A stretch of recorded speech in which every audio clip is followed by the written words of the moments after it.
रवि एक छोटे से गांव का लड़का था जिसका सपना था वह एक दिन बड़ा आदमी बने और अपने परिवार की गरीबी मिटा सके। बचपन से उसे पढ़ाई का बहुत शौक था, लेकिन हालात कभी उसके साथ नहीं थे। उसके पिता एक किसान थे जिनकी हालात साल दर साल खराब होती जा रही। हर साल फसल खराब हो जाती और रवि का सपना भी किसी धुंधले ख्वाब जैसा महसूस होने लगता। एक दिन रवि के पिता ने उसे बुलाकर कहा, बेटा, घर के हालात अब और नहीं संभाले जा सकते। तुम्हें अपनी पढ़ाई छोड़कर हमारी मदद करनी होगी या शुरू कर। रवि की आंखों में आंसू भर आए, लेकिन वह जानता था कि पिता की बातों का विरोध नहीं कर सकता। वह मन ही मन टूट चुका था, लेकिन बाहर से वह अपनी हिम्मत बनाए रखे हुए था। कुछ दिनों बाद गांव में एक बड़ी कंपनी के मालिक का आगमन हुआ। उन्होंने गांव के बच्चों को एक प्रतियोगिता में हिस्सा लेने का मौका दिया और विजेता को शहर में मुफ्त पढ़ाई का वादा किया।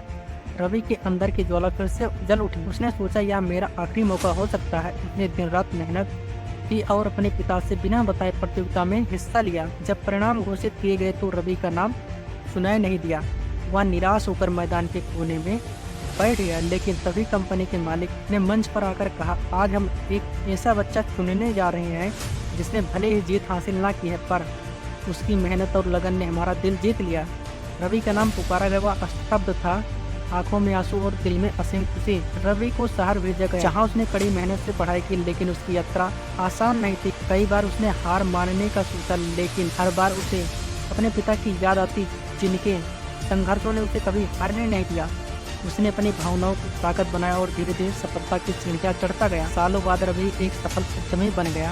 अपने गांव लौटकर उसने अपने पिता के कदमों में सिर झुका दिया और कहा, आज जो कुछ भी हूँ आपके आशीर्वाद और आपकी मेहनत की वजह से हूँ।